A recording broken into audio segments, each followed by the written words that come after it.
just about ready to get started. We're waiting on the feed from New York, and we'll be on the air with It's a Wonderful Life. As we stated before, the Lux Radio Theater was presented by the Lever Brothers Company. They made industrial soaps for industrial uses, and then they also made residential soap, Lux soaps, and they're still in business today under Unilever. Now they make Axe body spray. But their big product in the day was Lux toilet soap, and this is how they sold soaps. They did it by sponsoring the Lux Radio Theater. So we're going to ask you to be a great radio audience and work with us on one thing. When they went live on the radio and had a live studio audience, they counted on the audience to applaud whether they liked the show or not. And they did that by, which we're going to ask you to do. And Sean, our Foley artist over here, has a giant applause sign. So when the applause sign comes up, you're all professionals. Pretend like you love the hell out of the show, whether it stinks or not. But it's not going to. So we're going to turn it over to our studio announcer, John Milton Kennedy here, and wait for the feed from New York. And we hope that you'll enjoy our production of It's a Wonderful Life, the radio play.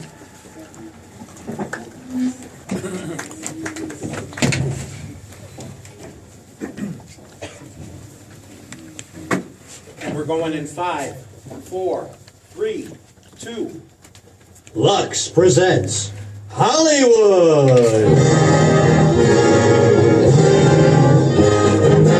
Lever Brothers Company, the makers of Lux toilet soap, bring you the Lux Radio Theater. Tonight's special Christmas presentation is Frank Capra's It's a Wonderful Life. And now, ladies and gentlemen, your producer, Mr. William Hale.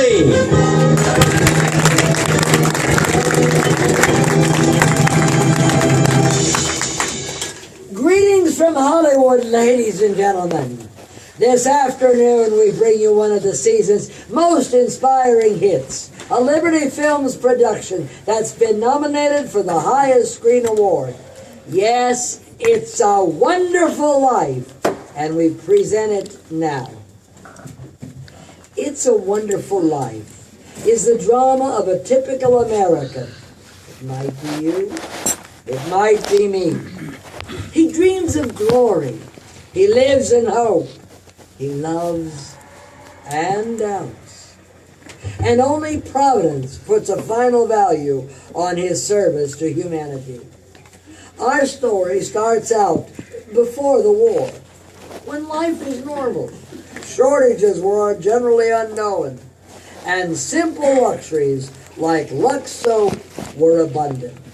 I won't say that's the only reason people said, "It's a wonderful life."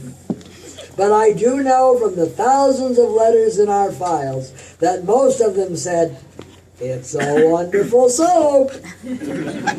And they keep right on saying it day after day.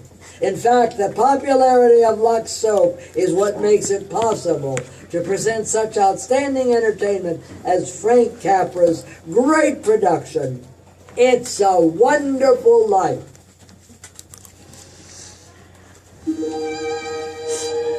This is the story of George Bailey, citizen of Bedford Falls, New York. George Bailey, who more than anything under the sun, wanted to see the world.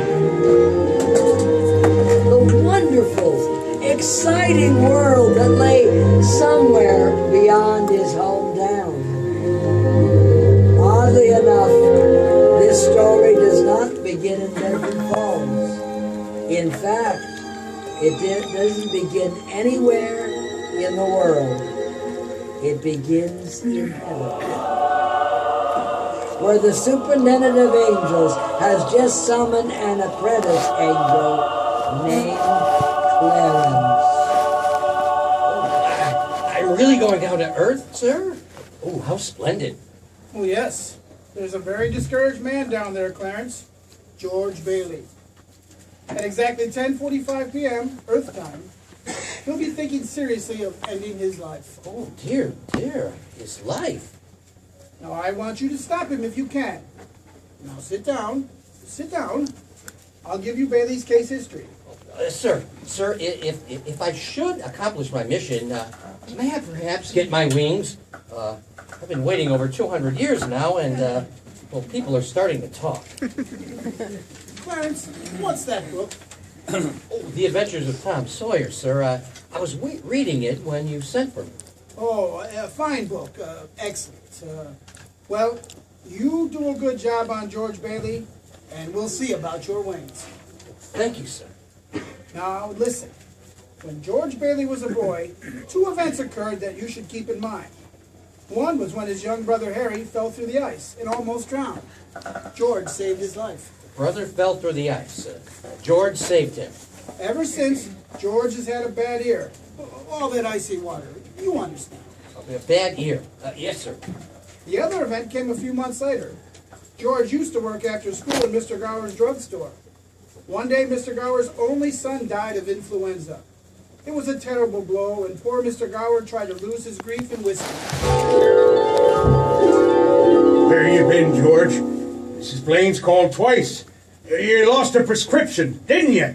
No, Mr. Gower. Here it is. Why, you good for nothing. Don't you know that Blaine girl's very sick? Ow, Mr. Gower. You're hurting my sore ear. I'll teach you to loaf, you lazy brat. Mr. Gower, you don't know what you're doing. You put something wrong in those capsules. Shut up! I know you feel bad, but look, Mr. Gower, look. The bottle you used to make the capsules, it's poison. Poison? That's why I didn't deliver. Please don't hurt my sore ear again. Poison? George! George! George! Well, Clarence, that was George Bailey as a boy. When he grew up, he wanted to go to college, but there just wasn't the money. So he worked for 4 years in the Building and Loan Association. Building and Loan Association? Oh, I forgot to tell you. George's father was in the building and loan business. He and George's Uncle Billy. High ideals and low bank account. Anyway, George worked for his father and saved enough to see him through the university. That summer, though, he was going to go to Europe. He got a job on a cattle boat. Do a little traveling before college. Boy, oh boy, oh boy. It's hard to realize it's my last night at the Bailey boarding house. Oh, George, we're going to miss you around here. I'm gonna miss you too, Pop. Hey, what's the matter? You look tired. I had a little tussle with old man Potter today. Oh, I thought when you put him on the board of directors, he'd ease up. Yeah, so did I. I just can't understand a man like Mr. Potter. He can't begin to spend all the money he has. I guess Potter owns about everything he wants at Bedford Falls, except for the building and loan. That's why he hates us. Hey, George, can I borrow your tuxedo studs? Oh yeah, help yourself, Harry. Well, where are they? In your suitcase? No, I'm not taking a tuxedo on a cattle boat, you know. Say, where'd you get that suitcase anyway? Oh, Mr. Gower, going away present. Oh, and one of these days, you're gonna see that bag all covered with travel labels. Italy and Baghdad and Samarkand. Gonna have a pretty full summer, eh? I'm gonna have a pretty full life. Hey, why don't you come to the dance tonight? What, and be bored to death? Well, you couldn't want a better death. Lots of pretty girls. Hey, I gotta hurry. I wish we could send Harry to college with you, George. Oh, now, we got that all figured out now, Pop. He'll take over my job at the building and loan, work 4 years like I did, and then he'll go. He's pretty young for the job. Oh, well, no younger than I was. Maybe you were born older, George. Huh? George, when you get out of college, I don't suppose you'd come back to the building and loan. Oh, now, Pop, I just couldn't. I couldn't face being cooped up for the rest of my life in a shabby little office. I'm sorry, Pop. Now, I didn't mean that, but it's just this business of nickels and dimes. I'd go crazy. I want to do something big, something important. You know, in a small way, we are doing something important, George. In this shabby little office, we help people figure out where they can own their own homes. I know, Pop. I just wish I felt that but I just feel like if I didn't get away, I'd bust. You're right, boy. You get yourself an education and get the hay out of here. Pop, hey, Pop, you want a shock? I think you're a pretty great guy. Well, thanks, George. I'm glad to hear it. Well, look, why don't you go down to Harry's dance? You'll have a good time. I don't know, maybe I will drop in. Yeah, maybe I will. So, George Bailey went to a dance. Is that important, Joseph? Why, it was at the dance he met Mary Hatch. Ah, oh. And 3 hours later, he was walking her home. George and Mary were feeling pretty good, Clarence. As a matter of fact, wonderful. Buffalo gals, won't you come out tonight? Won't you come out tonight? Won't you come out tonight? Buffalo gals, won't you come out tonight? And dance by the light of the moon. Hot dog! Beautiful. Oh boy, just like an organ. At least. Gee whiz. Hey, you know something? If it wasn't me talking, I'd say you were the prettiest girl in town. Well, why don't you say it? I don't know, maybe I will. Hey, how old are you anyway? 18. 18? Too young or too old? No, that's just right. It sort of fits you. Hey, look where we are. Oh, the old Granville house. Yeah, I gotta throw a rock. Oh no, George, I love that old house. Well, don't you know about deserted houses? You make a wish and then you throw a rock. But George, it's such a lovely old place. I wish I lived there. In there? Ha, I wouldn't live in there as a ghost. Hey, now watch this. Watch, here we go. Hey! See that? How about it, huh? Pretty good shot. Broke a window, huh? What'd you wish, George? Oh, I don't know. Not just one wish, Mary. A whole hatful of them. Mary, I am shaking the dust of this crummy little town off my feet, and I'm going to see the world. Italy, Greece, the Parthenon, the Colosseum. Oh, and then I'm coming back here and go to college and see what they know.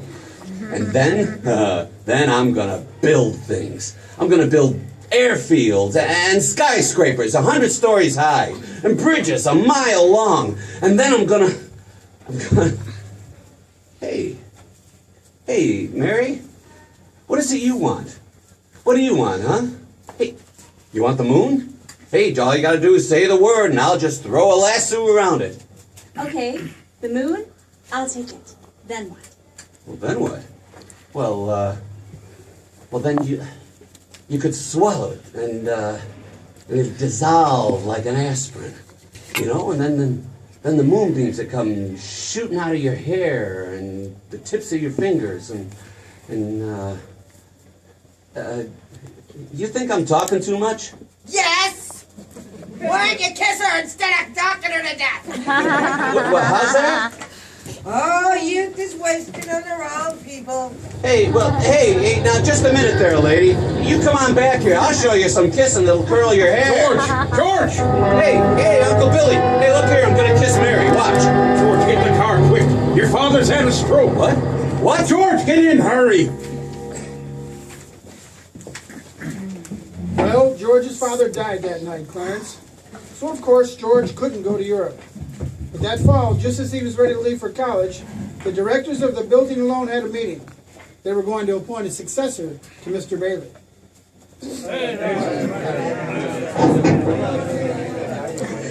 What was that you said, Mr. Porter?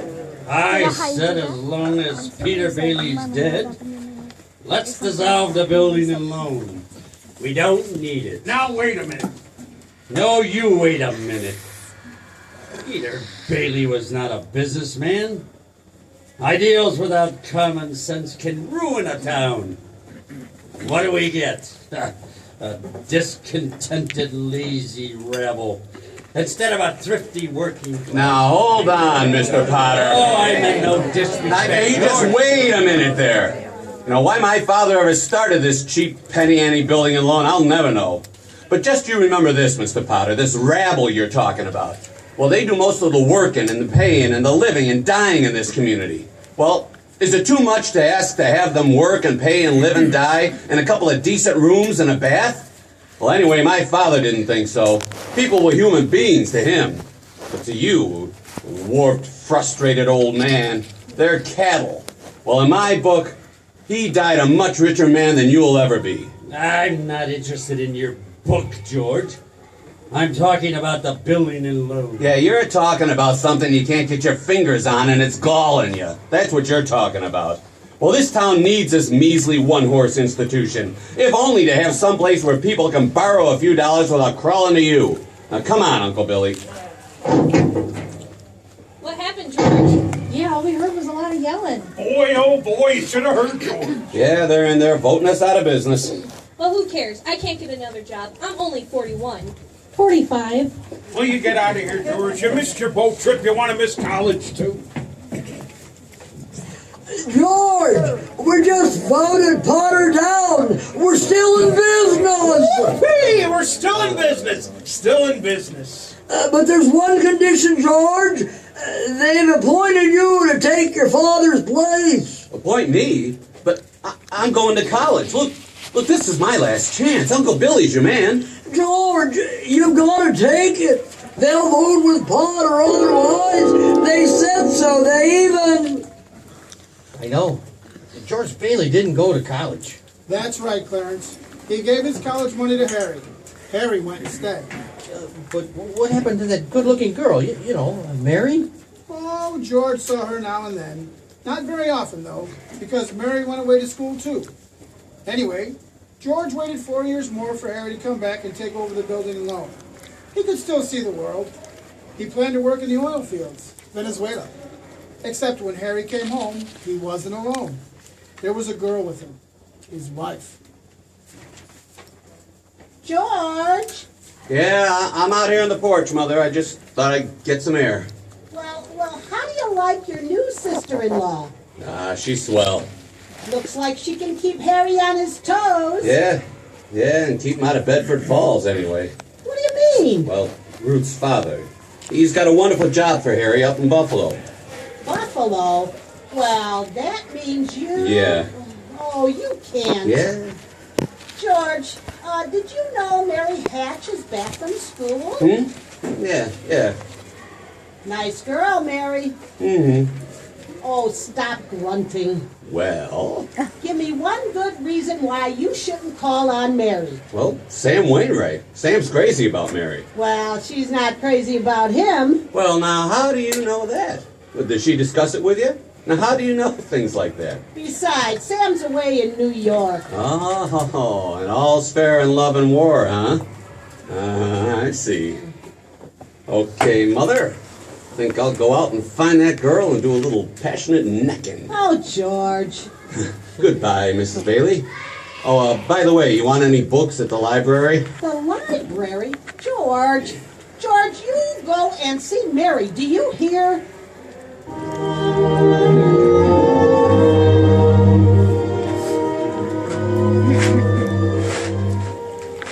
George, is that you out there?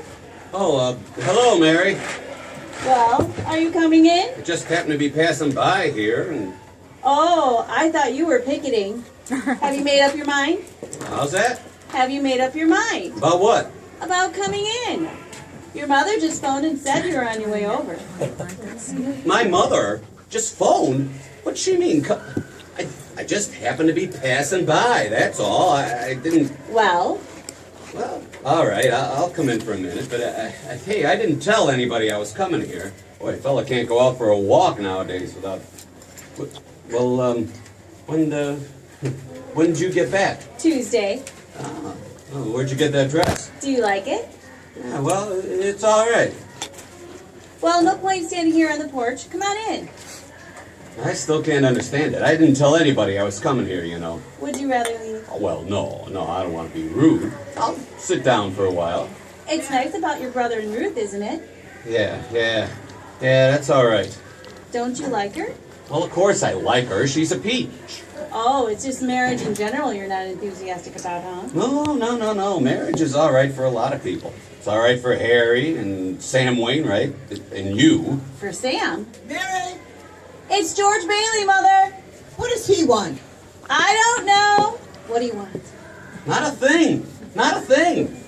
I just came in to get warm. He's making violent love to me, Mother. You just tell him to go right back home. Sam said he'd call you tonight from New York, didn't he? I guess so. How about some music? Now you know, your mother didn't... You know, I didn't come here to talk. Well, what did you come here for then? I supposed to be the one with all the answers. Why don't you tell me? Oh, why don't you go home? I don't know why I came here in the first place. Good night. Good night.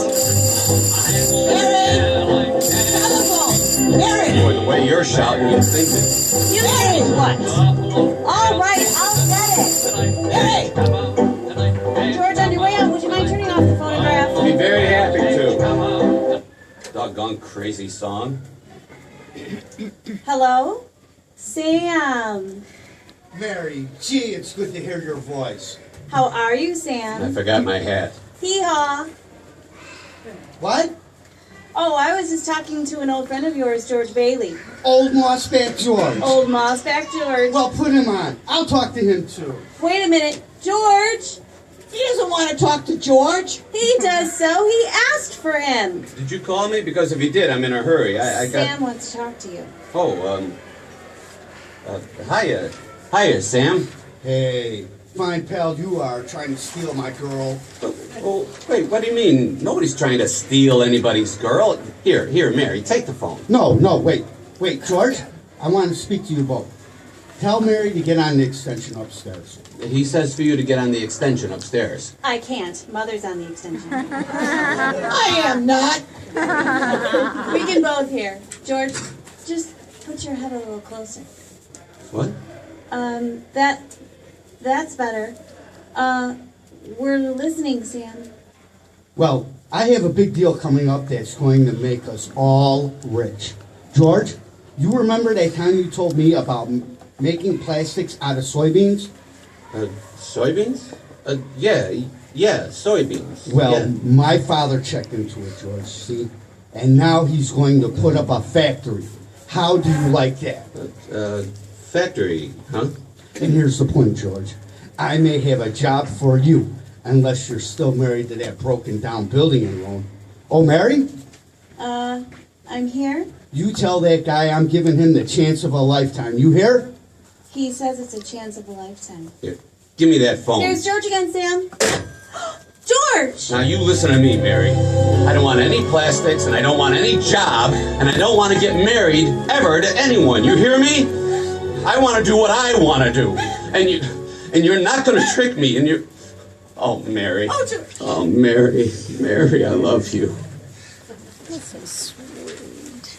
Oh, Grandma. Well, Grandma, well. I love you. So George Bailey and Mary Hatch were married, huh? Yes, George and Mary were married. And they started off their honeymoon in Ernie Bishop's taxi cab. And where are you two going on this honeymoon? We're gonna shoot the works, Ernie. A whole week in New York, a whole week in Bermuda, the highest hotel, the oldest champagne, the hottest music, and the prettiest wife. Aha, so you're getting out of Bedford Falls then. Then what? But then what, honey? After that, who cares? That does it. Hey, you know, Mrs. Bailey, I haven't kissed you yet. Hey, George, there's something funny going on over there. Look over at the bank. It looks like a run on the bank. Pull over there a minute, will you, Ernie? George, let's not stop. Please, let's go straight to the station. No, wait a minute. I better see what it is. I'll be right back. George, please! George!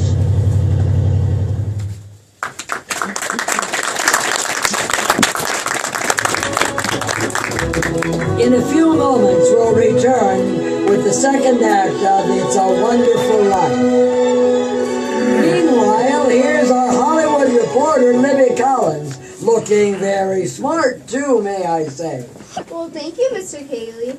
You know, after seeing Paul Goddard's wardrobe for Paramount's new comedy, Suddenly It's Spring, I just had to rush out and buy something new. Looking at all those ugly clothes was just too much for my self-control. Well, you look stunning, Libby. Thank you again, Mr. Cayley.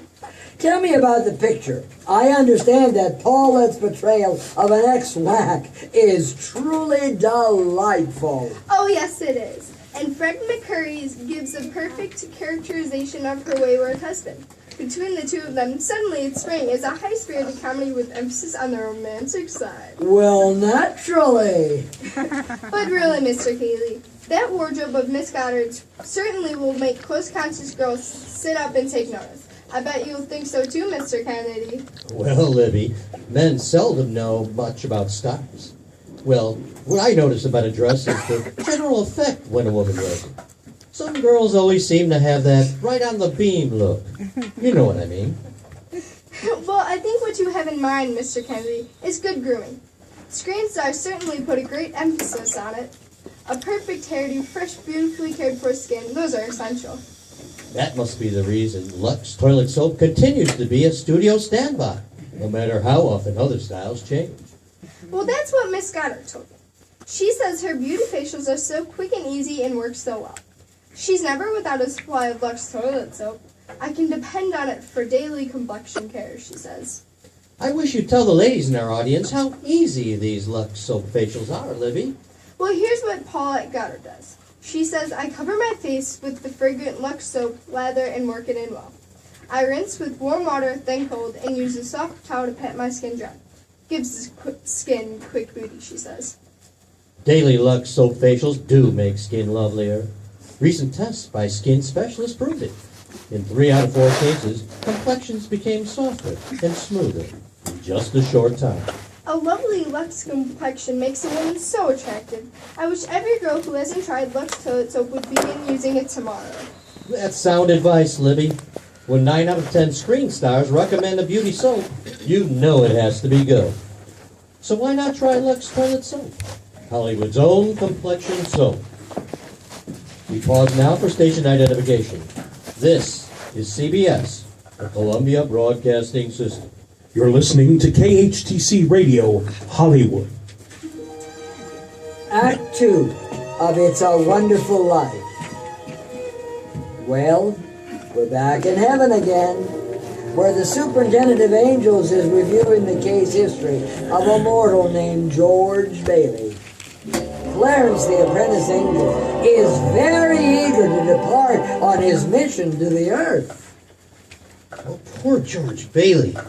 Oh, he's certainly in desperate troubles, Joseph. I'll go to him at once. Now, you sit down, Clarence, sit down. We're nowhere near the point where George Bailey is thinking of ending his life. We're not? Now, where were we? Oh, yes. George and Mary had just started out on their honeymoon when they ran smack into the financial crisis of 1932. In the waiting room of the building and loan, 100 frantic people were clamoring for their savings. Hey, what's going on, Uncle Billy? What's happened?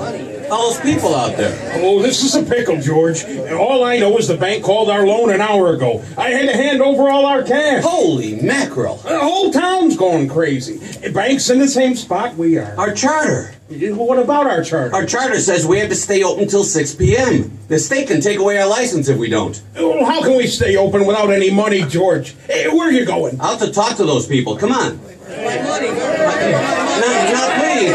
Now, please, folks. Now, just a minute. Now, please. How about our money, George? Where's our money? Oh, now, come on, please. Now, wait a minute. Listen to me now. You're thinking of this place all wrong. The money's not here. Wait a minute. Now, let me tell you. Your money's in people's houses. In the Kennedy house, and the McLaren house, and in your house, and 100 others. Now, what are you going to do? Foreclose on them? I got $240 in shares. Now let me have it. All right, Charlie. Now, you'll get your money in 60 days. 60 days? Well, now look, that's what you agreed on when you bought your shares. I got my money. Old man Potter's taking over the bank. He'll pay you 50 cents on every dollar. Well, then let's take our shares to Potter. Half is better than nothing. Wait a minute, please. Folks, I beg of you not to do this. If Potter gets a hold of your shares, he'll be owning this building alone. And he's got the bank, he's got the bus line, he's got the department stores, and now he's after us because he wants to keep you living in his shacks and paying the kind of rent he decides to charge. Now, we can get through this thing, all right, but we've got to stick together. We've got to have faith in each other. I got a doctor bill to pay. I can't feed my kids on faith. How much do you need? We still have some money. Hey, Mary. Here it is, George. You told me to hold on to it. Would have made a nice honeymoon and bought some furniture, too. Hey, now wait a minute, folks. Listen, I got $2,000. All right, Charlie, how much do you need? $240. Oh, now, Charlie, now listen. Just enough to tide you over. I said $240. Okay. Uncle Billy, give Charlie $240. All right, now, Ed, how much just to get by? Oh, $20, I suppose. Oh, now you're talking. Mrs. Thompson, how about you? $20 will do me. Good. $20, Uncle Billy. Pay it back when you can now. Pay it back when you can. All right. Who's next? Look at the clock. Look! 5 seconds. 4, 3, 2, 1. 6 o'clock. We made it. Lock that door, Eustace, quick. Boy, we're still in business, Uncle Billy. Hey, we even got $2 left. George, there's a call for you. Okay, and then call my wife, will you? She's probably over at Mother's. Mrs. Bailey's on the line. I don't want Mrs. Bailey. I want my wife, Mrs. Yeah, that is my wife. Here, give me the phone, will you? Hey, Mary? Listen, Mary, I'm sorry. Come home? Well, what home? Well, 323 Sycamore. Well, whose home is that? What? Well, Mary, how can I... Well, sure. All right. Sure, I'll be there. Clarence, guess what 323 Sycamore was? His mother-in-law's house, huh? Oh, no. Number 323 Sycamore was the old Granville house. The one George threw rocks at and made wishes. Yes, sir, that's where they spent their honeymoon. That's where they started housekeeping. They were still living there 2 years later when old man Potter asked George to stop over at his office. Sit down, George. Sit. Have a cigar? Well, thank you, sir. Now, George, you're a young man, married, making, say, what, $40 a week at the building alone? 45. 45? Oh, 45, well. Now, if you were some ordinary yokel, I'd say you were doing fine. But George Bailey is intelligent, ambitious. He hates the building alone almost as much as I do. He's been dying to get out of town ever since he was born. But he's trapped into frittering his life away, playing nursemaid to a lot of garlic eaters. Do I paint a correct picture, George? Or do I exaggerate? What's your point, Mr. Potter? My point is that you're the only man in town who's licked me. George, I want to hire you. Manage my affairs. I'll start you off at $20,000 a year. $20,000 a year? Wait, are you sure you're talking to me? I'm George Bailey. You remember me? The building alone, remember? Yes, George Bailey, whose ship has just come in, providing he has sense enough to climb aboard. Well, but what about the building alone? Confound it, man. I'm offering you a 3-year contract at $20,000 a year. Is it a deal or isn't it? No. The answer is no. Doggone it. If you offered me $1 million to stay around this town and play stooge to you, the